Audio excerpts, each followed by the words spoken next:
All right, here we are, everyone. As I said in the intro, excited to have a chat. Enormously positive person, a enormously learned in around wellness and movement. Irene Ais, who's been over to us in the UK. She's delivered seminars for us in our London studios, and has traveled the world enormously to do a whole bunch of stuff. Irene is an expert in yoga, into the therapeutic movement and wellness. She runs a whole bunch of stuff that I'll get Irene to talk a little bit more about, including a fascinating integrative physiotherapy approach where she brings a lot of holistic ideas to the world of physio and movement. So Irene, welcome to Pilates 101. Thank you. It feels really delightful to be back talking with you. I miss being in London and coming to visit and being part of the APPI community. Oh, that's very kind of you. Very kind. Thank you. Well, let's talk a little bit more about you. For those of you on this podcast that don't know too much about you, why don't you give us your sort of background of where you're from, how you got into sort of physio and yoga. I'm not sure which came first. Tell us a little bit more about your journey to sort of where you are now. Yeah. You know how everything makes sense retrospectively? I think yes. Where I am now is kind of where I was always headed. But I took a bit of a windy road to get there. It all makes sense retrospectively though. I was pretty young when I became a physio. I think I was 22 when I was fully graduated. I became a physio. So I can't say that I knew a lot about the world and about myself just yet. And I went straight into private practice, pretty much burnt out after a year of like intensive private practice, thinking I could heal the world with two little thumbs. Yeah. And took a year off, went overseas and had a gap year that I needed after uni. And then when I came back, I went back into private practice, but the clinic I was working at started working a lot with organization, so occupational health, injury prevention.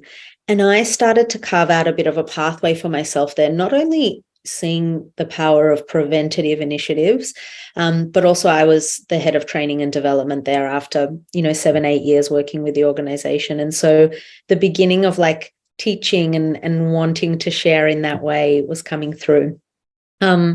Midway through my time working in that organization, I went to the US for a little bit. And that's where I did my yoga teacher training. So at that point, I was already incorporating Pilates into my physio-led movement. I had been practicing yoga for even longer than I'd been studying physio. I was 17 when I first began, just as a student. And from the moment I did my yoga training, but truly probably even before that, there was just this feeling of like I had a foot in each camp. And at times that would feel like it was pulling me apart. And then I'd have moments of insight where I felt like the two were really blending beautifully. But I guess the essence of yoga is therapeutic. The essence of yoga wasn't designed to be taught in a mixed level public class. It was designed to be delivered one-on-one, teacher to student, based on the unique needs mentally, emotionally, physically of the student that was stepping towards the practice. And so I think yoga has always been therapeutic, but our public classes don't always reveal that in big studios around the world. And then my physio experience was that people were coming in with so many psychosocial barriers, and yet it's like we hadn't quite created the culture that we could really talk about that in a physio space. People were coming expecting me to put my hands on them and make them feel better. And so those two things really kind of grated at me. And I guess one solution was that I created the Therapeutic Yoga for Health Professionals course. And that was my intention to share this kind of very holistic view that yoga gifts us with health professionals who, what I found out, one person at a time, was they were also feeling like, oh, this whole individual, we talk about it theoretically, but then do we actually get to work with the whole person when they walk into our clinics? And hoping also that if there were more health professionals that were trained to be able to guide people through yoga, there'd be spaces where people could come and access those therapeutic foundations of yoga, where they could really come and have a program created for them that was unique to their needs, that I felt was missing in the broader yoga world. And so I did that for 10 years or so, and that took me to London to meet your incredible community. And hopefully that's not the end of that, and we get to do much more of it now that we're all flying around the world again. Yes. But in the last couple of years since I've sort of landed and not been traveling as much as I used to do, I've really lent into the integrative work. And so I'm now at a clinic in Melbourne where we work at the intersection of mental and physical health. And we work through the lens of the nervous system with many people with chronic pain, multiple chronic conditions, people who've lived through traumatic experiences, who are neurodivergent, and many of them with multiple diagnoses stacked up. And so initially we need to teach people how to regulate their nervous system. We need to teach them how to resource themselves, about how routine and sleep hygiene impacts pain and our well-being. And we almost need to, empower, educate, resource people before we can take them into the gym and start to build capacity and confidence through and strength through movement. So that's where I am right now. I'm spending half my time in clinical practice, working in this incredibly integrative way, and half my time one-on-one with people doing yoga therapy and mentoring for health professionals and yoga teachers, and running about one big yoga training a year. Okay. Wow. Well, that's a lot. That's a lot. All right. So I've got a few questions just on what you've said there that I just want to delve into a little bit, and just answer as you feel comfortable. You mentioned that you were doing yoga yourself even before you were a physio. You were doing it for your own reasons. And one of the things we'll get onto in a little bit, the sort of connection between yoga and movement, and the differences or hopefully sort of alliances between yoga and Pilates, because I do believe that actually they support rather than separate each other. Like sometimes people can sort of have this barrier between them, and I don't quite understand that. Movement is good. In my view, movement is medicine. That's the catchphrase of our clinics. And so anything that creates movement is healthy. But you said you got into yoga. What got you into yoga? Just yourself going to take a yoga class. What got you there? Yeah, I mean, I will say that my reasons now are vastly different to when I was 17, 20 years ago. I initially went because it was a fun way to move my body. So I had a very physical kind of doorway into the practice. I was an athlete at school. I was sports captain and did athletics and multiple team sports. And I think yoga was just another way to challenge myself kind of physically and mentally. But year by year, I realized, it's movement, and yoga is this really broad system that absolutely has potent ways to move our bodies mindfully and to be more embodied. But yeah, with every year, with every class, I realized, there's that and in this system. Yeah. Okay. And then from a yoga point of view, I mean, I assumed you went over and did your yoga training in India or somewhere in that sort of sphere of the world, but actually you went to the US and you did your yoga training over there. Tell us about that, how you got into it in that particular location, what your experience is like doing yoga over there. It's interesting because that was almost like just, I guess, life pulling me in a direction without much planning on my part. My partner at the time was an actor, and he had an opportunity to go over to the US. And so I took a bit of a break from work to go across with him, and realized very quickly that in the US, you cannot work as a physiotherapist the way you could if you went to New Zealand. Yeah, of course, yeah. And suddenly had this whole I guess identity crisis around what am I going to do if I can't work. And so I went and thought, I'll just go to a local yoga studio and start doing some classes. And from the moment I walked in, the closest people for me in LA were like actually standing at reception together and, within a few weeks, I was doing some like volunteering at reception at the studio and really entrenched in the community. And then, of course, signed up for the teacher training because this was my moment. And so I want to believe it was always destined for me to teach yoga, but it was a bit of this sliding doors moment that I couldn't work and had an opportunity to do the training. So I didn't actually plan it. Maybe I would have thought to go to India, but now many years later, when people ask me about recommendations for yoga trainings that aren't my own, if it doesn't align for us to practice together, interestingly, I don't have a lot of really great recommendations for India because the feedback that I get from students that go there is that sometimes it's a bit lost in translation, the teaching, that sometimes the kind of understanding around anatomy and some of those lectures are a bit lacking in the current spaces that teach yoga in India. And I know that sounds a bit incorrect, that somehow the mecca of yoga teacher trainings is kind of the West, even though this practice originated in India. And so maybe there are many studios or schools that I don't know of that have a fantastic program, but I have heard time and time again of students going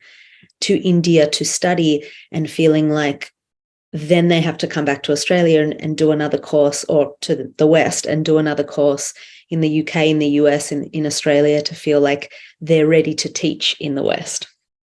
Gosh, interesting. Hey, interesting. Now, that also I found quite interesting on your website. I was doing a little bit of research before we were speaking, and something that you say on your website maybe links to what you've just said there. Your website talks about that you have a unique skill of bringing the East and West together in the way that you both teach and perhaps practice yoga. I'm not sure the exact sort of terminology I should use there, but what does that mean? What does it look like bringing the East and West together in order to create your approach to yoga?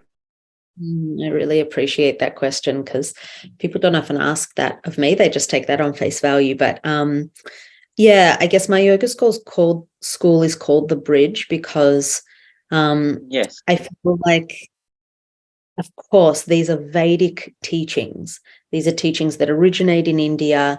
Ideally, yoga really branches from the Vedas, where Hinduism, the system of yoga, and Ayurveda, the like medical system of Ayurveda, all branch from in India. And then there's a moment in time when some Westerners come and travel to India to meet Indian masters and practice with them. And Indian masters travel to the West to bring India to the West. And there's some historical account of these masters feeling like, oh, the West will save India, that these are practices that were not necessarily household practices in India. It really gathered a lot of momentum in the West. And so there's something, I think, that is hard to define in one sentence around honoring where this comes from, truly respecting it, and not wanting to simply appropriate it and pick apart the things that feel useful for us and to leave the rest, but to really keep acknowledging where this is from. And I guess being a bit of a seeker myself and an endless nerd, I had to go to India and meet teachers there and learn about the different systems there to feel like I had been to the source. And we bring people back there every year because I think that's such an important pilgrimage.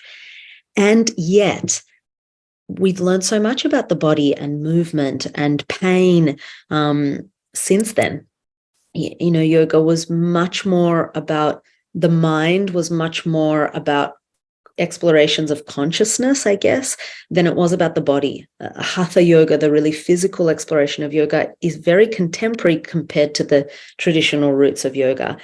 So, of course, in the West, we had studied the body and the mind and the nervous system extensively. And we understand now that we're moving beyond these paradigms of one posture, one alignment, one exercise for back pain. And we're understanding that people being exposed to movement, as you said before, is medicine, and gaining more awareness and more confidence around movement and expanding their window of tolerance and expanding their self-awareness is what bolsters our capacity mentally, physically, and ultimately in our well-being. And so I think for me, being integrative and being a bridge between those two worlds is kind of honoring what we know, like what we know that works best for most people most of the time. And that's having an evidence-based approach. And then we're not quite there in terms of having all the maps for how we can explore consciousness from an evidence-based way. I think we're just leaning into vibrational and energy medicine. But in India, they have vast maps that for now require you to run your own empirical evidence of, we can't really hand on heart definitively say, if you do this, it will do that, but it may. And so for people that are curious about going beyond mind and body, meaning having deep transcendental experiences, the system of yoga has so much around that. And so I think we can draw from both. And if we do that in a respectful way, we can be empowered in terms of the impact of our practice. We can be really skillful teachers to teach safely and effectively to the widest variety of people possible. And we can do that without leaning into dogma, because I think where we get really rigid in the evidence-based world, we kind of abandon this idea of sometimes we don't know why things work for some people. Exactly. Yeah.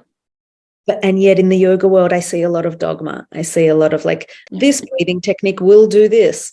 Well, I'm not sure that that's always true. Yes.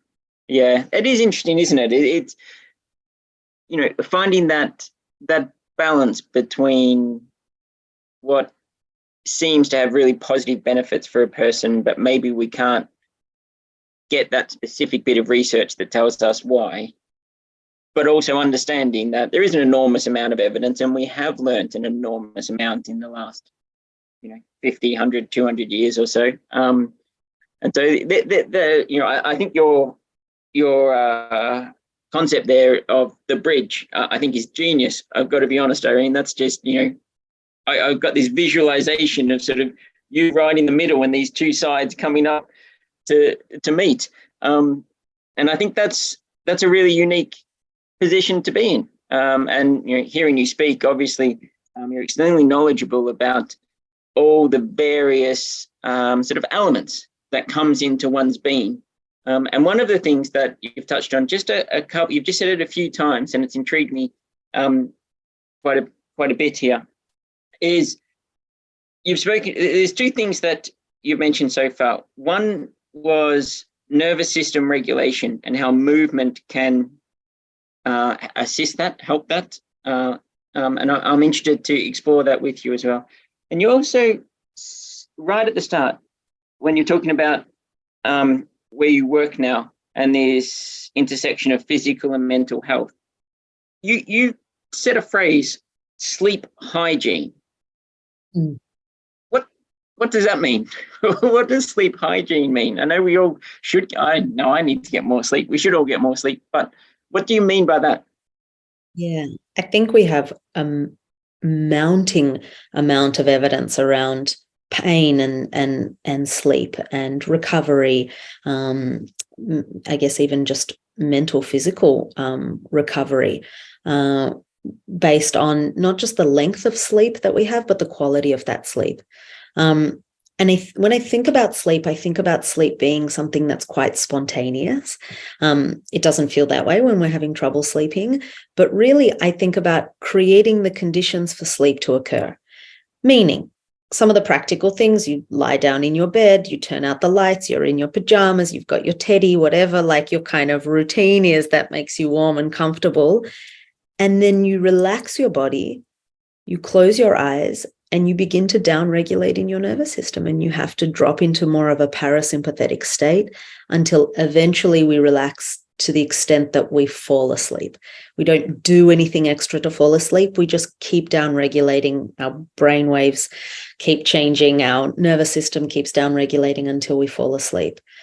And so I think this like parasympathetic state, this place where we are relaxed and at ease, how many of us feel like we're in that place all day, every day, with mounting financial pressures around the world. And, we have so much access to data and information to see about all the things that are kind of challenging around the world. I think we're living in a period where we have more data and information than humans have ever had access to. And that's a huge sensory load for us. Before you've even gotten out of bed and done anything and used your brain and had a lot of cognitive load at work, also all the social load of all the people we meet when we live in the city, even just the sensory load is profound having technology. And so if we don't have tools and resources to down-regulate, I feel that many of us are in that sympathetic load, not just those with chronic pain or chronic conditions, but I think a lot of us are overstimulated. And some of us have exercise or mindfulness or creative pursuits or reading a book or being in nature, something that down-regulates us. And I think that's really one of my definitions around a robust nervous system, one that can go between doing and not doing and ultimately have more capacity for more doing and more not doing. But many of us are so stimulated that I think we reach this kind of peak place of stress where we're not as effective then in the work that we're doing. We feel more kind of anxious or stressed. And ultimately that makes it hard for us to fall asleep when we're trying to wind down in the evening because we're still quite upregulated. We get into bed. It's the first time we've had a pause and space in the day and everything floods in to be processed. And so I guess for me, sleep hygiene is one, the state of your nervous system, and do you have tools to down-regulate at the end of your day? And two, does your routine as you wind down before bed support you to create the conditions to fall asleep? Or are you on devices till the moment you fall asleep? Are you eating late so that your body has to digest and process all that food? What are we absorbing mentally and physically and through our nervous systems just before we try and close the eyes and fall asleep? Okay, interesting. All right, so let's link that to yoga. So is it the practices, the techniques, or the beliefs within practicing yoga that allows you to get control over that upregulation and deregulation of the nervous system, to allow yourself to have that sort of robust nervous system that you say? And how does that work? Because somebody who, I am no yoga expert. Let's make that very clear. I've been to a number of yoga classes, and it's been very much focused on the physical, I guess. There hasn't been a lot of information within a yoga class that I've gone to that I could then take away and maybe adapt that to how I regulate my nervous system. So is that just one element of yoga, that you go to a yoga class and you're just going through these postures and movements and actually it's a yoga workout, not actually yoga? I don't know what from yoga allows me to get that control that you talk about. Well, I think the first thing is to understand what down regulates our nervous system if it's up. I think what helps us access a parasympathetic state, one is presence. It's like the body and mind is not always in the same place. Our body, our breath is always here, but our mind is a time traveler. It can jump into the future and the past, even though our body's here in this moment. So there's something about bringing attention to what is here, to the room, to your body, to your breath, to the feeling of your body on the earth. These are all pathways towards down regulating your nervous system, specifically with breath. Lengthening your exhale or slowing the breath down is going to all of these actions are going to send a cue to your central nervous system that, hey, we're actually going to be here in this moment. We're going to wind down. We don't have to worry about the next thing. Fundamentally, that's going to create the conditions to downregulate. And yoga has that in spades. There's so many opportunities to do that, because at its most at the bare bones of yoga, it's just asking you to be present. It's just asking you to be here, whatever you're doing, whether you're doing a lunge, whether you're doing a headstand, whether you're in meditation. the invitation is just to be here. And actually, one of the foundational ideas in yoga is that if we're doing a yoga asana, a yoga pose, we need to find the balance between feeling steady and supported in a way that allows us to be more at ease in the way we embody ourselves or the pose. And so that's kind of parasympathetic state defined, that we feel steady and safe and at ease. And so traditionally, yoga not only invited you to try and find that state throughout your practice, but allowed you to use poses that were more grounding and breath work that grounds and constant reminders to be mindful in the way that we move. But I think that our modern practice, it probably got shaped by our modern intentions, which was to get more out of our time there and to try and squeeze not just a spiritual or a mindful experience into that hour, but also a physical one. And I get it. I totally get it. We're short of time in the way we live modern life. But I think potentially it has caused us to strip a lot of that kind of foundational focus on presence out of the modern practice. And it's quite simple to inject back in if that's kind of a message or an intention that we're wanting to relay. But in truth, some good news for you, Glenn, if don't consider yourself much of a yogi. We don't need yoga because these days we know there are so many somatic tools, like, again, just paying attention to where we are in the moment, feeling our body in the seat. For some of the people I work with, internal resources don't always feel quite safe if they have high amounts of pain in their body. They might not want to tune in. You can just notice 5 things in the room. You can notice the temperature in the room. You can listen to a song, which is grounding, or many of my clients listen to audiobooks because they find that relaxing, or do something crafty, and they find that they're more grounded and calm after a few minutes of crocheting or something like that. Or drawing, or using a stim toy. And so I think now we're living in this amazing time because maybe something that felt like this secret of yoga, I think we're also drawing out with all our understanding of somatics and being able to share that in a way that could be useful for our clients, that we could use more of in Pilates as well, that we could use more of in the physio clinic and beyond. But I guess it's neat for me to know that yoga has kind of been pointing to that for many, many moons. And so there's a lot of technology in terms of the breath and the postures and the meditations that deliver us to that state, but also that upregulate us, knowing that some of us are very stuck and very kind of depressed physiologically, if not mentally, and we might need a little bit more enlivening in our system. Yeah. Well, I get the impression, just talking to you now, the work you do must be very involved, but also enormously rewarding. If you're, sounds like, certainly in the practice that you're working at there in Melbourne, that you've probably got some very complicated and people in a pretty difficult stage of their life. And to be able to pull from so many different elements of what you've learned over the last however many years, it must be enormously challenging at the time, but so rewarding when you get people through that and you see them overcome those obstacles.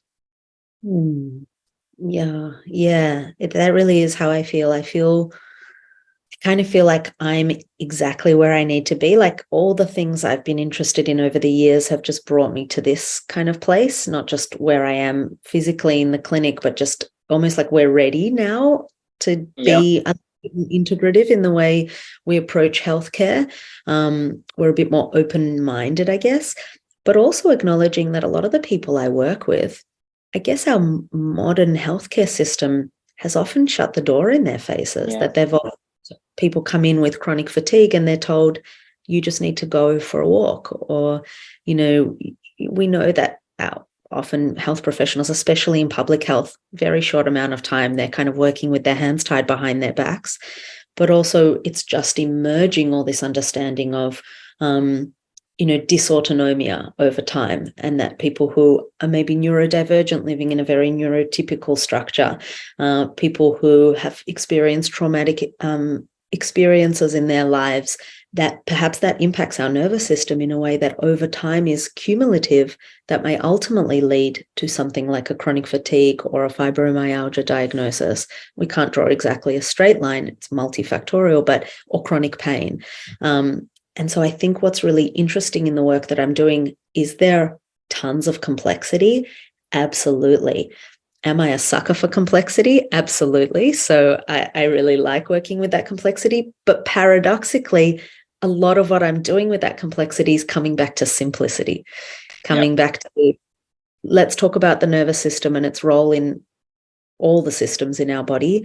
Let's talk about rest and load. Let's talk about sleep hygiene. Let's talk about your routine and how we can make a bit more space for you to truly find some time in the day. And it doesn't have to be long. It can sometimes be a few minutes of doing some things that nourish your nervous system, that regulate your nervous system, that truly create time for rest strategies that unload you in the particular ways that you load your nervous system throughout the day. And it can be profound that people start to feel a shift. And as soon as they have a little window of, oh, I'm not broken, my nervous system is just chronically dysregulated, I just experience chronic pain, which requires a retraining of my brain and my nervous system to the stimuli that I meet every day. It's like that little pause and that little bit of hope then allows us to slowly start to build people up. But I do hear on a daily basis stories of the medical trauma of being told, I guess you're just going to live with pain forever and there's nothing to do for you, and just told no, no, no. And then they come to us and we say, oh yeah, I work with lots of people with persistent pain and they do start to feel better. And it's almost like, you have to imagine that it's possible to be able to actually claim that. And if you're told you're just going to live with this for life, this is a chronic condition that you have for life, I guess a huge part of the easiest part of my job is just listening to someone's story, acknowledging how difficult and complex that sounds, and validating their experience and saying, I'm glad you're here. And the therapeutic benefit of that, like you can't really call that, you just call that human empathy, I guess. And that's so missing. Yeah. It's interesting, isn't it? The skill of listening does seem to have potentially departed some way as life's got busier and faster and everything. And there's not much better skill in the world than being able to actually truly listen when somebody is talking. I want to ask you one thing. I wasn't planning on asking you this, and this is probably quite a complicated question in a way, but recently we've had reason within our family to speak to some people from a mental health background, and they were working with one of our children, and they had a concept of trying to separate this voice from the person. So it wasn't our child so much that was having this particular issue, but it was this other thing, and they're separate things. And while we might not understand over here, we have to try and actually separate it to the point that it was given a name, and we have to try and separate the two things to understand who was talking. Was it our child or was it this other thing that was talking? And you just touched on there that it's not the person that's broken, but the nervous system that is having issues. Is that something that you go into in terms of trying to separate the person from the other aspects that are going on, or is it a lot more complicated than that? Yeah, it's probably once again simpler than that. I mean, for me, I'm doing less of like a parts theory, integrative kind of approach. I'm just acknowledging that sometimes when you're told so often that you're going to have pain forever, and that I guess you see your chronic illness as all the things that you can't do, that starts to shape your self-identity.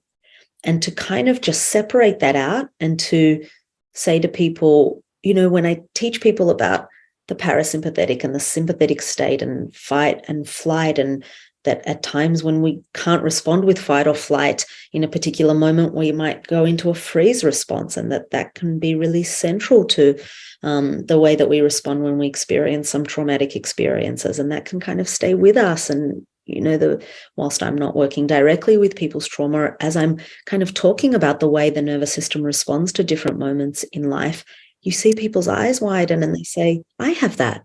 I get stuck. Or yeah, I feel like I'm always on that hamster wheel and I can't get off, even if I'm just sitting on the couch watching a movie. And you say, okay, yeah, sounds like there's some dysautonomia, some more chronic long-term dysregulation of your nervous system, where that more upregulated state almost becomes the norm, and we lose our capacity to really downregulate. We stay either hypervigilant or hyperstimulated, and that's exhausting. And that is a very catabolic state that is using constant energy. And the person says, oh, no wonder I'm always tired. And so there's this moment of, whilst that sounds like it simplifies too much, of course, and for a moment the caveat is that that doesn't just simplify chronic fatigue into, oh, you're just dysregulated and that's why you're tired. It's much more complex than that. But I think to come back to the person's self-identity, you teach someone a little bit about neuroscience and they realize, oh, it's not that I'm broken and lazy and lacking capacity.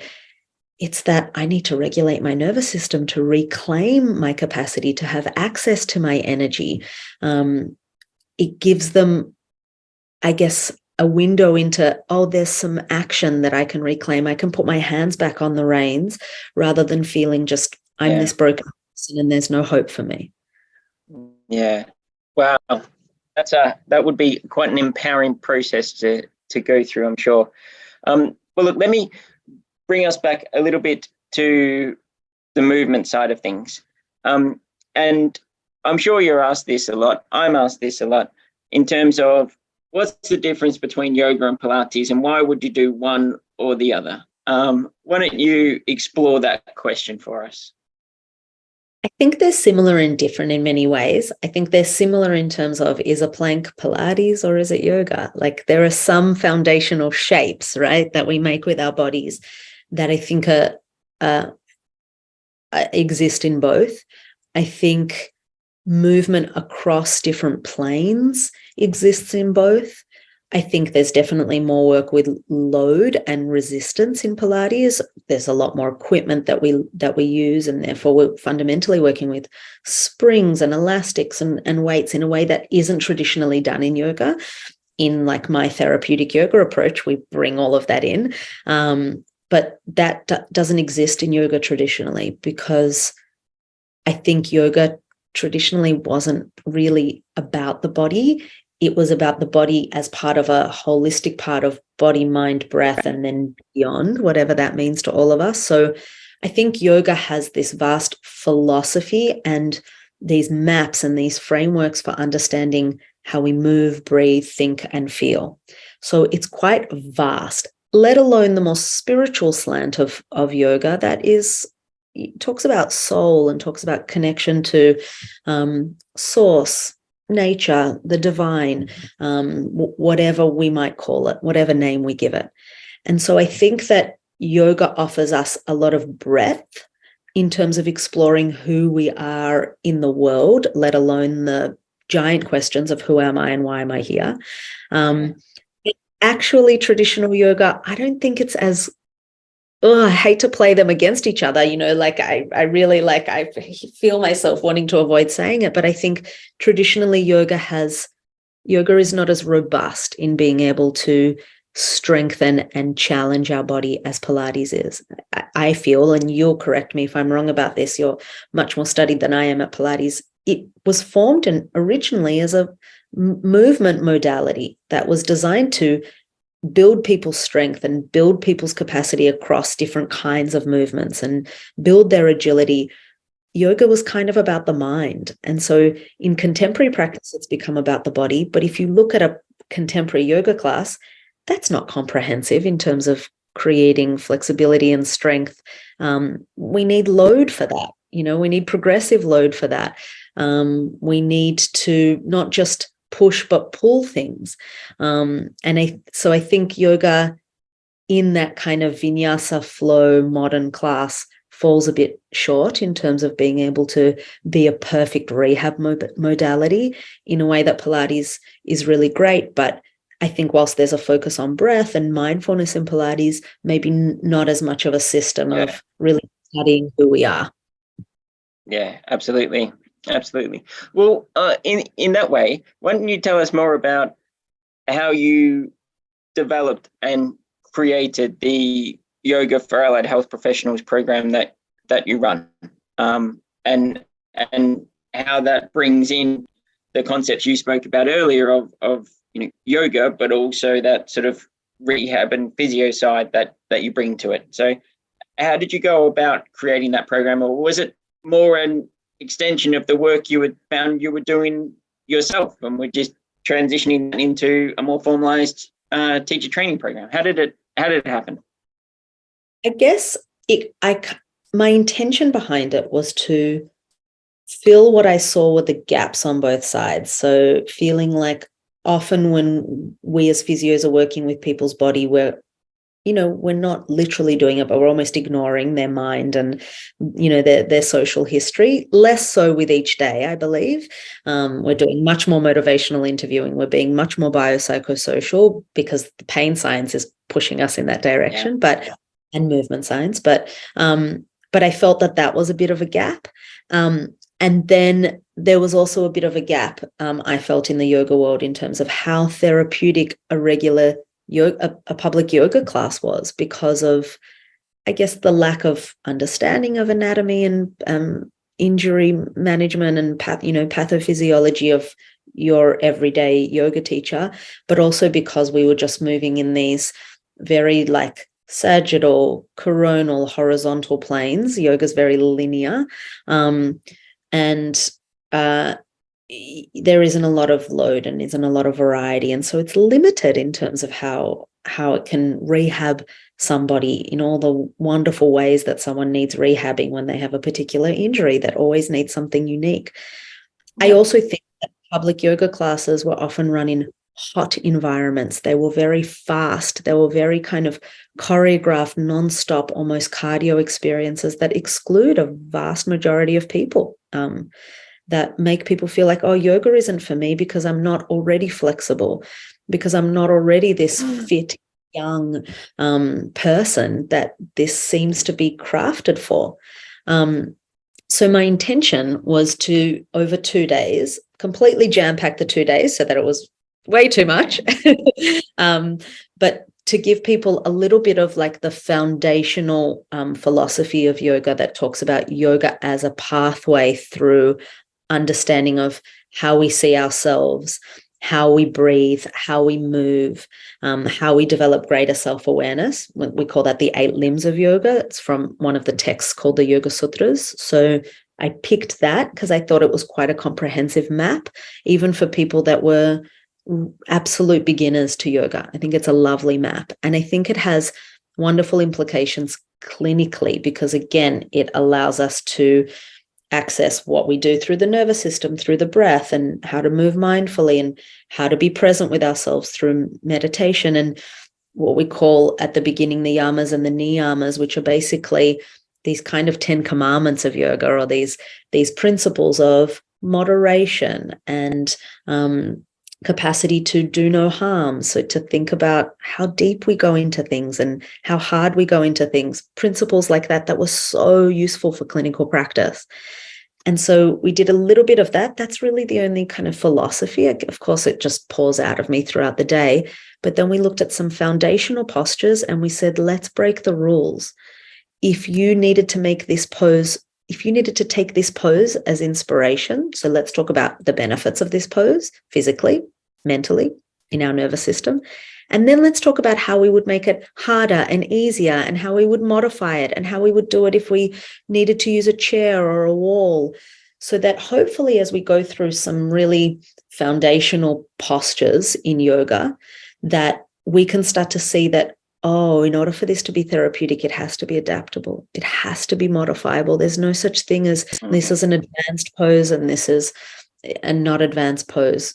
all our bodies need something different. And so obviously everyone that's coming to the course has a vast experience of moving bodies and an awareness of how bodies and nervous systems work. And so we can get really deep right from the beginning. And so we do a lot of looking at the postures. We look at breath work. We look at mindfulness, because there's so much evidence in mindfulness. At level 2, I talk about a few different kinds of meditations and a few different kinds of breath work practices. But initially, we just talk about the polarity of the breath and easeful 3-dimensional breath and mindfulness. And I truly believe that even if we took current yoga teachers from the community and exposed them to these conversations, they could realize, oh yeah, I could be more therapeutic just by making these tiny little variations.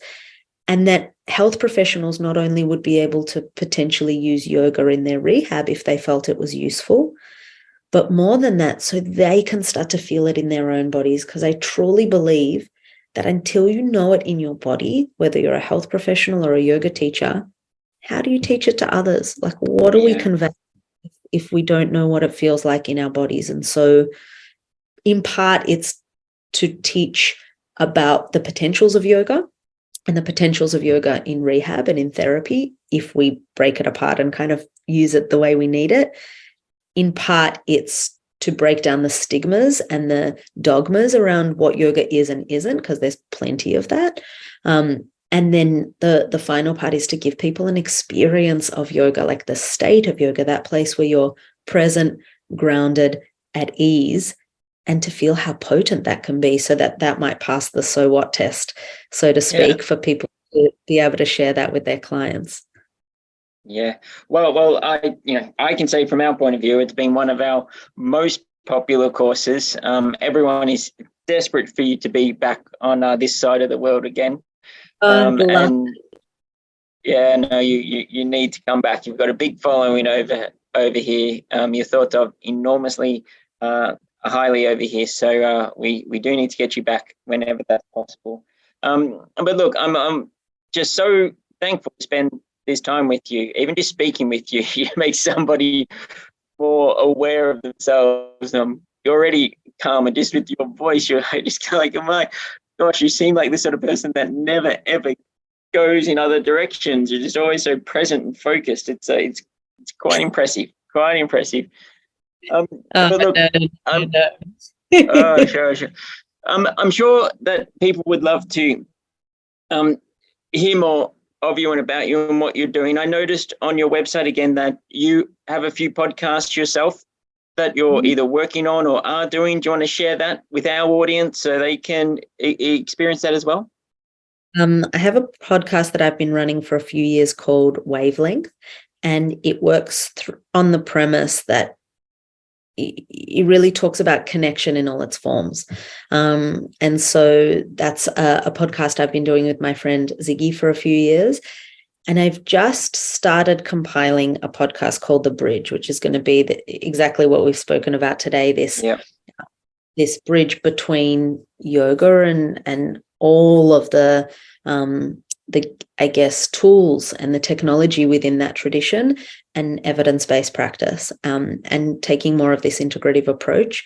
I haven't launched it because in trying to practice what I preach, I realized I'd taken on too many new projects at the same time and decided better to pause another 6 months and then release that when I have space and energy to put towards it.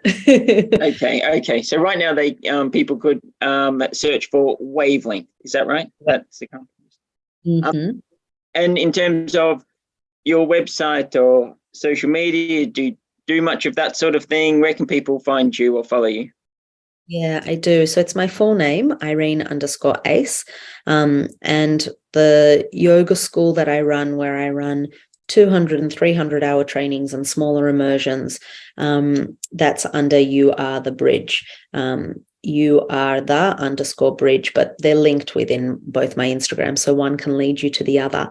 And my website is just my full name.com, ireneais.com. Yeah, and Ais is AIS. Mm-hmm. AIS, yep. AIS, yeah, just to make sure everyone finds you. Well, look, an honor spending this time with you. Thank you very much for giving us time, especially in the evening there in Melbourne. Thank you very, very much. And we look forward to seeing you back over here when we can. Glenn, can't wait till we get to hug in person whenever that is. Yeah, gosh, that seems like another world, doesn't it? That concept. That would be lovely, lovely. Well, look, once again, thank you very much for your time. You have a lovely evening and stay well. Yeah, thank you. Bye.